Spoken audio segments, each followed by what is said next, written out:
కూర్చోండి. ఆఫ్ చేసి ఏదో ఒక దాని దగ్గర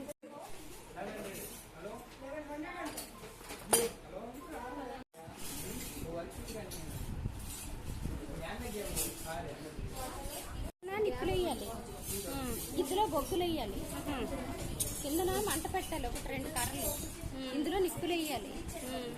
ఈ గొట్టంకి చుట్టూరు ఇది ఉంటుందా, అందులో దీంట్లో ఇక్కడ మూత ఉంటది, మూత తీస్తే ఒక 2-3 బిందులు నీళ్లు పడతాయి ఇందులో. అది మరిగిన తర్వాత ఇలా ఓపెన్ చేసుకోవడమే. దీన్ని ఏదో అంటారు, పేరు మర్చిపోయాను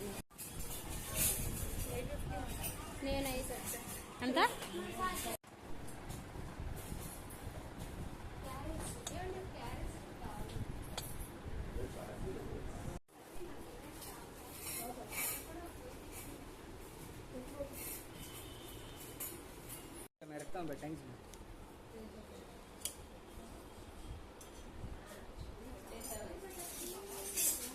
రావట్లేదు వీడియో.